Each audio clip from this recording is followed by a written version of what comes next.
This is a guide to leveling up in Solo Leveling Arise, and let's dive right in. The first thing I want to tell you is that activity funds are your best friend. This is an AFK mechanic where as time passes, you'll get rewards, including but not limited to experience. Quick note, if you do have the purchased pack, you will also be able to get access to special funds here. I don't think you get this without purchasing this little pack here. But regardless, you also get apparently 30% more activity funds. So this little purchase thing that they have here for like $8 or whatever, $7, whatever, this is going to be your best friend if you're looking to spend anything. But if you don't worry, you don't have to do that. It just makes this work better. Now, it's funny that I started the video with a transaction. Don't hate me if you're a free player, but I wanted to throw that in your face as like the activity funds itself. But that one I inevitably had to talk about. But do not let that elapse beyond 24 hours. Don't let anything waste, which is funny because I've been playing the game for about a month and a half, or since March, whatever it was, almost 2 months now. And because early access, and I, for the first time ever, because I was busy this morning, had it hit 24 hours and I have no clue when. So do not let it elapse because you just waste resources that way. Now, outside of that, the most important thing you can do to level up is play story. Now, story is a little bit of a tricky one because you're going to be playing story, and the first couple of days you're playing this, you'll be able to make great progress, especially if you're like a good actual like physical player, or you've got a good account with good SSRs or whatever. SRs are good too, just depends, right? You're going to be able to blitz through this kind of early, and if you're trying to do the thing where you just push the main chapters so you can get as far as possible, blah blah blah blah blah, all the way over here, you're making a mistake. Why? Because if you're doing what I said, you skip these side chapters. Do not skip the side chapters unless you're, spending money or you're willing to take your time, right? Things like that. Do not skip the side chapters. Why?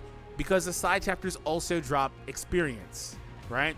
There's a decent amount of experience. This is not much for me, but this is good for you. If you're at a low level, this is amazing, right? For me, I need thousands and thousands, but you get my point, right? So do not skip the side chapters. Aside from that, you're missing out on a lot of potential soul lessons. Like, you get the 315s and the 50, and then you also get the tickets here. You're missing a lot of stuff. Do not skip them. And also, if you try to do that, the game will also tell you around chapter 6, I think it was, it'll also tell you, hey, make sure you're at a certain level before you even play these stages. Leave a like if you've seen that, and if you haven't seen it yet, you're in for a good doozy. It'll really hit you around chapter 8 or so as well, where it's like, be at level 30. Eventually, the game kind of just starts telling you to back away, right? So here's what you do if that's happening to you, but you're in a stuck situation. So if you are in that position and you've cleared all of the side chapters, your next objective is to move over to hard mode. Because hard mode, you can start it from that point. When do you unlock hard mode? I think you unlock it when you beat Kang, right? Anyway, by that point with Egress, you should at least have hard mode. Your objective now is to do the same thing with hard mode. You want to come here and complete these because they also drop the experience. You're going to want that. The annoying thing with some of these side chapters is that you do have to play with side characters that kind of suck and you're not interested, in playing with, things like that. So that is the annoying thing, but regardless, the experience is all that matters, right? So outside of that, there's not actually a ton of ways to actually get experience for Sung Jinu, but one thing you're going to want to make sure that you do is subscribe to the channel for more content like this. You do not want to miss anything we upload here on the channel because we're going to have a ton of guides. 80% of YouTubers, people on YouTube are not subscribed, so make sure that you do subscribe. All right, so the next thing I want to kind of mention to you for real this time is the gates, right? Do not at all sleep on gates for multiple reasons. First and foremost is the sheer fact that this is where you're going to get a lot of your resources. It also has, as you guys saw, like it has the little dispatch mechanic here, another AFK type thing a lot of games have. But as you do that, you're going to get the rewards. You saw I just claimed all those gates. I got a bunch of stuff, blah, blah, blah. But gates are pretty damn important. So here's the thing that I would recommend with gates. You want to complete 10 gates a day so you can get all of these drops here. These drops, when you're first starting, these drops are like a godsend here because they're a huge amount of experience, 20,000, whatever the number is for you. I'm not sure if it changes or not.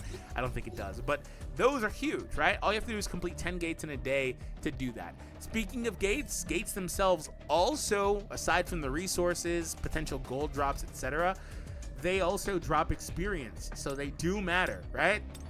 Now, the thing with the gates is that it kind of doesn't matter what gates you're taking on as it pertains to experience specifically. It does matter what gate you take on for other things, but for experience, as you can see, it's pretty standard across the board. I mean, it varies a little bit, but not a ton, right?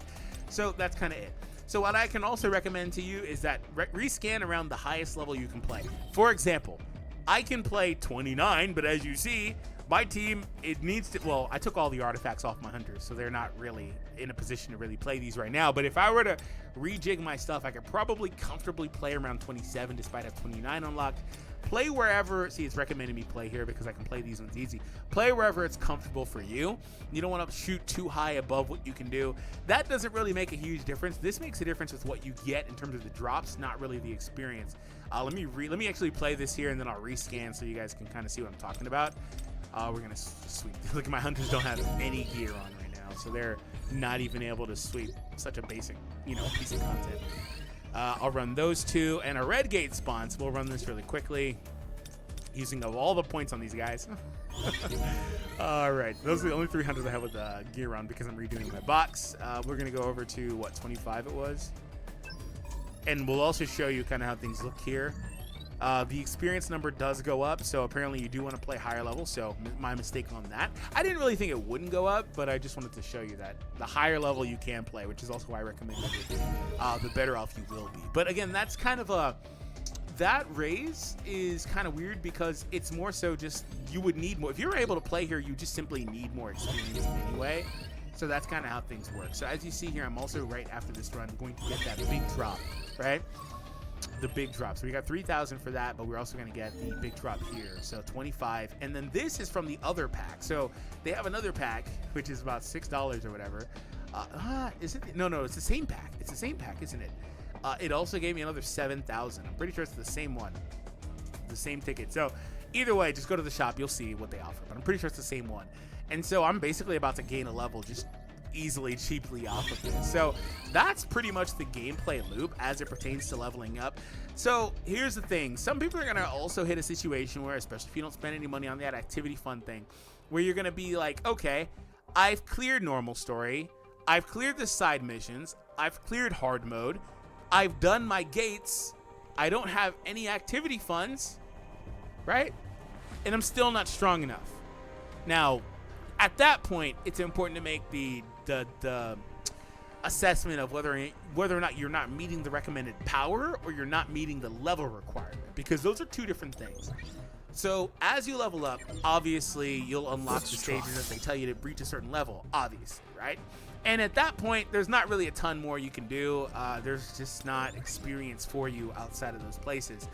I'm trying to think if there's any other spot, but I'm pretty sure there just isn't experience anywhere else. Like, if I go over to these instances, maybe they'll have it here. Yeah, see, they typically don't put experience pretty much anywhere else. So like, it doesn't, that's how you're getting experience. Oh, there's some in Battlefield of Trials, I believe, right? No. So you're not, again, just not experience anywhere. So if that's happening to you, the difference is if you're not meeting the requirement in terms of power, or you're not strong enough for power, then that is a whole other issue. At that point, it comes down to min-maxing your hunters, which honestly could be its own individual video. Like, seriously, it could be a whole other video. What artifacts are you using? Are they leveled up artifacts? Are you using artifacts in the first place, right? If you're using artifacts, are they set bonus artifacts? You just have random auto-equip stuff on. Don't do that. Look into your hunters and look at what you're putting on them. Read their kits and look at the recommended stats here. If you have a hunter that excels with, attack bonuses, you don't want to put stuff on them that, nukes their attack or whatever. Like that does matter, right? That does matter. Now, outside of that, you can level up your hunter skills. Obviously, the hunter level going up, the advancement of the hunter with duplicates going up, their overall growth upgrades here, all that stuff lends itself into how strong a hunter's power is, or all this stuff applies to Janu too, aside from like the advancement stuff, because he can't get that, but the weapons, artifacts. Speaking of weapons, the duplicates in weapons obviously greatly spike the power of your hunter. Things like that do matter. So if you are in a position where you're just simply not strong enough because you're not meeting the recommended number for power, or you're just if you're also barely at the line, you may also struggle, in which case maybe you've also went through and min-maxed your stuff. Maybe you got dupes, maybe you don't, maybe you got a strong weapon, maybe you don't, but you've gone through and done what's available to you, right? At some point, you may also need to step to other pieces of content like encore missions, instances, whatever you have available, because maybe you don't have these modes unlocked, and unlock more artifacts, other pieces, if you have the right set bonuses on. Another thing you can look at is hunter synergies. Do my hunters work well with the team I'm trying to build?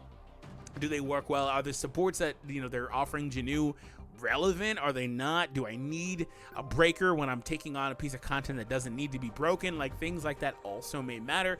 At that point, it's at your own discretion, your own judgment for what you think you need for whatever piece of content you're taking on. So if you have a question, you can post it down below. Maybe I'll have a recommendation for you.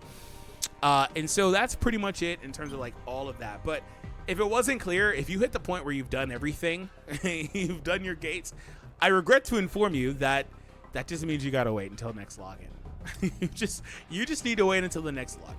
So that's ultimately going to happen to some people, where you may just simply have to wait until the next reset, where this all resets, your gate keys reset. They reset once a day. No, I don't recommend using Essence to refresh like 3 keys or whatever, something stupid.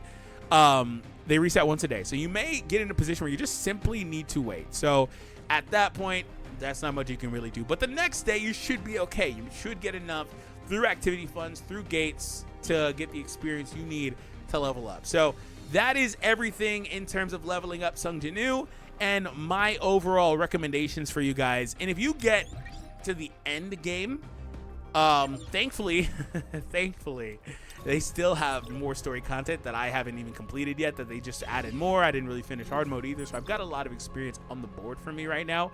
But if you get to the end game and you get in a position like this, the gates are always there for you. The gates and activity funds, no matter what, are always there for you as a viable option and way to get more experience. All right, guys, subscribe if you are new. And if you're looking for more guides on how to build hunters, things like that, some of them should be on the screen currently.